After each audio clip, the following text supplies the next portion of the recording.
Hello and welcome to the Masters mod.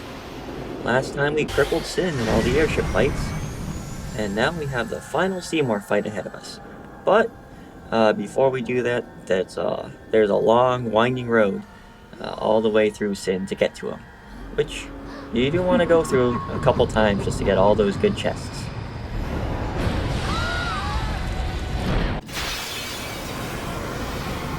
Jet is waiting. Hurry. But at least for me, I have a first strike on Oran's weapon, and then I taught Riku Sleep Buster, and she has a Sleep Touch. So with that combination, we can take care of these things pretty good. Now the Adamantoids can really get out of hand if you don't really just completely neutralize it. Now the Earthquakes can do a lot of damage, and it also can delay you too. Not only that, but it'll counterattack with Armor Break, so you want to keep it blind. But in terms of my strategy, really, with Riku Sleep Buster, and since she has a Sleep Touch on her, that'll give it so that you have guaranteed sleep for 3 turns. And that combined with a poison, because he takes a lot of poison damage, really you can just let the poison do its work as it sleeps. If you want to fight it fair, maybe blind it or threaten it so that way it doesn't retaliate, and then you can go to town on it. But you will probably need to armor break it so that you can actually use the damage. But hey, poison is very, very good. Now the Iron Twins are also very interesting, because with them you have to make sure that their turns don't really overlap, or when they do, are right next to each other, I mean. When they do, they will do a double Reaper, which does a lot of damage and it doesn't miss, and it hits the whole party. So yeah, don't let that happen.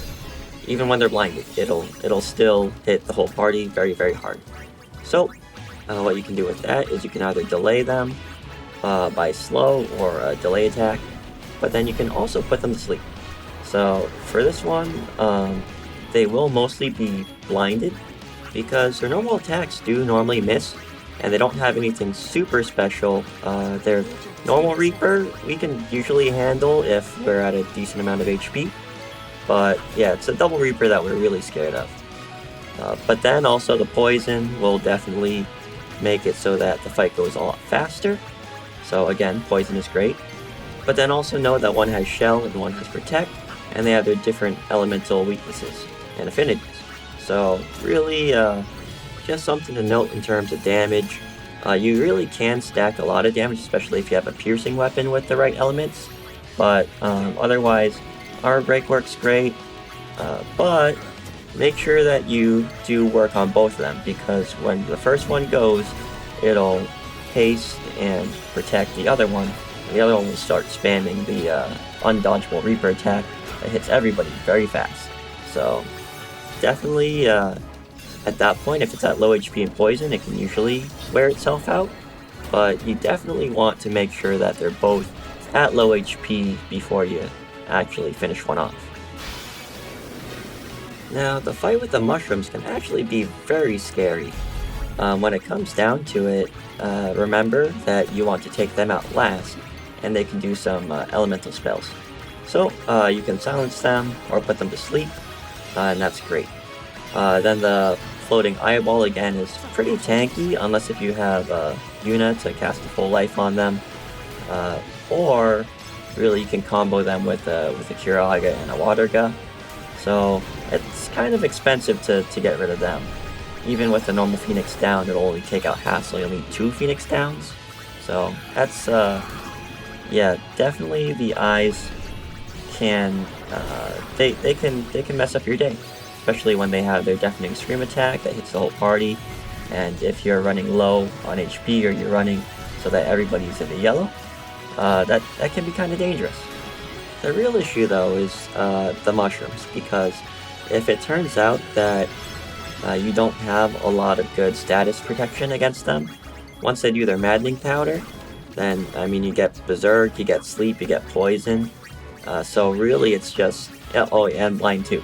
So like on top of everything, you're just going to be wasting turns and getting hit by poison if you even get the turn. So it's really a bad combo. So make sure that they are also poisoned and at low health, so that way, preferably they both go down in the same turn, but otherwise the poison can do them down because your guys are going to be missing and just hurting themselves. Then finally we have the triple giant eye. Now again, like I was saying at the beginning, these guys, they can be really dangerous, especially if the party is at low health, because it takes a decent amount of resources to take them down. And at the very end of the run, I actually got ambushed by some, and I did have basically 0 MP. I was right next to the final save sphere. So I did have to burn a Mega Elixir, so that's one thing that you can do in a pinch. But for the most part, you can actually shut down a couple of these with Sleep Buster on Waka if you haste him up, because these guys aren't the fastest. So you can Sloga them, then put some to sleep with Waka, and that'll kind of shut them down, and then once they're asleep, someone else can finish them off. But for sure, yeah, these guys aren't a joke. You gotta spend your MP, and if you don't have your MP, you gotta spend a lot of items. But I definitely do recommend getting all of the chests, because these items are great, and then, I mean, even if you do spend an ether or two, you will get in the positives, because you do have that one ether chest too.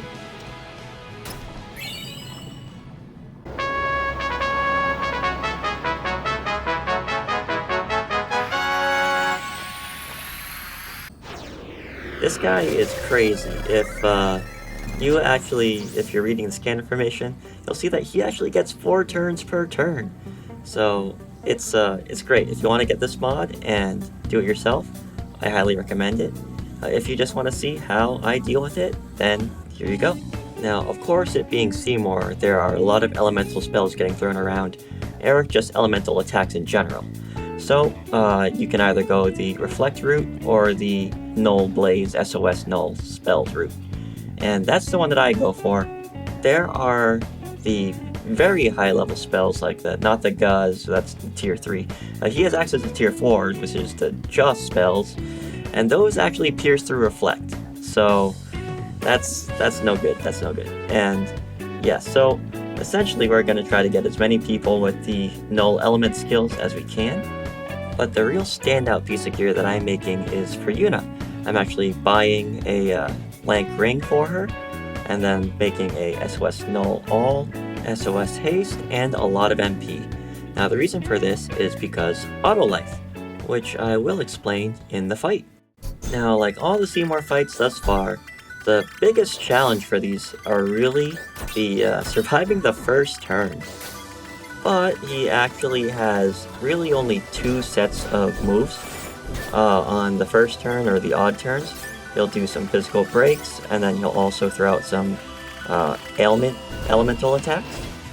And then on the second turn, you're just going to spam out all of the multi-element, multi-party attacks. It's just the wheels behind him will determine what he actually uses. Now, you definitely do not want all 4 wheels to be the same color, and you don't want all 4 wheels to be individual colors, because that will get you an Ultima right to the face. So don't do that. Now on the odd turns, we will want Orin to Sentinel, so that way he can soak up all of the breaks, because that physical damage is gonna really hurt more of our squishy people, especially if they're in SOS range. Now in my winning run, I also did get a little bit lucky, because sometimes Orin's guards don't all go through, because there's maybe an elemental spell that ends up putting him to sleep, and then after he's asleep, then he'll not guard, and yeah, then someone else will get completely destroyed. But that didn't happen this time. When you're on the even turns, as long as you're prepared with the correct null element, you really shouldn't have that big of an issue. Now really, it's just getting Orin off the front line, so that way he can tank for the next odd turn. But in other words, really, that's kind of your setup. If the wheels are set up right, you can reflect damage back at him. Only thing is that'll charge his overdrive very fast. So that's why I have all the Null All on Yuna and Rook. So that way when he does get his overdrive, she can retaliate with an Aeon shield. Now you'll see on the odd turns, I'll actually be doing a lot of reflexes and lux. That's mostly because I'm trying to get Orin in I can't get Orin in a sentinel position, and I'm just praying for a lucky dodge on those break attacks.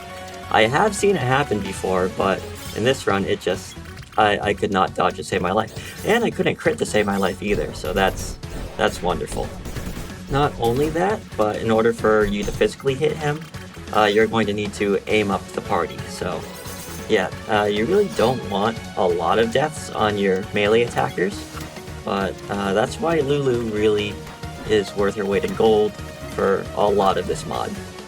But one great thing about the new Yuna armor that I got her was that it'll give her a ton of MP, because now she has like 200, and when it comes down to her auto life, she'll have a decent amount of casts on that without even needing it either.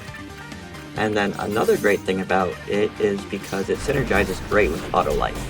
Now, auto life will bring your guys back at a quarter HP instead of a half, so that way it always brings you into the yellow, always into the SOS range, because it's very annoying when you try to revive somebody and they end up with maybe an odd or an even number of HP, and they just are one away from the SOS range. Now, again, if that does happen, you do kind of have to smack them, and with all of the reflex and the lux that I brought out, they probably missed themselves. So with that, just throw out a really weak level item or a weak level spell, because those don't miss. But yeah, the auto life, SOS haste, SOS no all synergy with Yuna is great, because if she does get down, then she'll come back, and she'll come back hasted. Another way to deal damage is poison, because of course, especially if a lot of your turns are just trying to make it so that your guys are in a good position to block everything or just not get wrecked, then yeah, poison's passive damage is great, because he doesn't really heal himself very often. Then of course you have overdrive management, not only yours, but his. Now, you'll notice that he puts auto life on himself when he gets his overdrive. Now, that means that you have exactly 1 bar to do all of your damage, so you're going to want to save up some overdrives for that, especially if he's getting low. But then also you want to really make sure that when he does go down that first time, his bar is very empty. But if you're not in a position to rush him down or anything like that, he does give you a full turn to prepare for his overdrive. So if you don't have enough time to get Yuna out there for an Aeon Shield, then you can kind of spam out the auto lives or something like that. Just to remember to dispel his Mighty Guard, and that way he won't heal nearly as much. And then you have to reapply slow, and as sure people get knocked out, reapply haste to them, obviously. Now, my perfect setup is to basically, once you have the Aeon Shield, if they can survive for 2 turns, that's great, because first of all, surviving the ultimate or the overdrive attack is, super useful. But then also because that odd number turn with all the breaks, that's the one that we can't always block. So if it turns out that that's the one that if the Aeon can soak that up too, then you don't have to do nearly as much recovery for the second turn, because all that you got to do is prepare the correct null element spell, and then also you don't have to readjust the wheels when he does his overdrive. So that's a whole cycle of prep work that you really don't have to do. Now, of course, you do still have to do 50,000 damage to him before he gets an overdrive, and he'll start countering with Purify, which dispels everything and does some damage if you do too many attacks in 1 turn. Not only that, but he can break out of Threaten, again, if you hit him, so really it's a good thing to bail you out, but that's really just to bail you out. You can't do it for the insane damage spam like you can on some of the other bosses. Now, another thing to note is with the wheels, you can actually determine which element they go to. Magic attacks will rotate them clockwise, and physical attacks will rotate them counterclockwise. So between Waka hitting any of the top 3, and then anybody being the bottom one, and then any just magic user throwing a random spell can also hit them. So if you get the affinities right, then you can get that 1.5 times damage, which is great. Sometimes you just kind of lose track of what ends up giving what, but that's something that you can do if you really want to micromanage the fight. Then, since I brought Waka down to Lulu's route as early as I could, he has double cast, so his double drain can actually do a lot for the turn economy, because you can just rotate 2 wheels pretty fast, and let Lulu do the damage with the demis.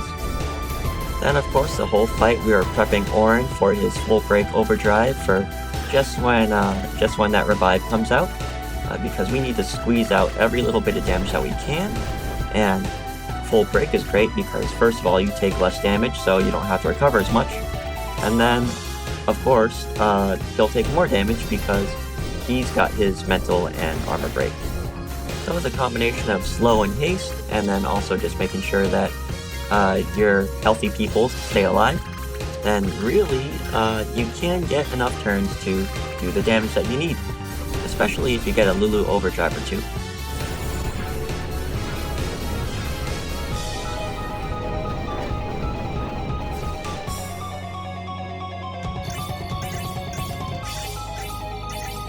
And then I ended up getting a magic counter armor for Orin, which I can't really imagine a better magic counter target, so that's great.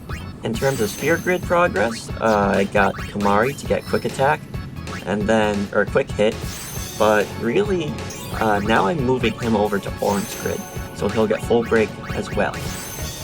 Then it's been a very long time since I've actually shown off the inventory with all the items that I've been using and all that stuff.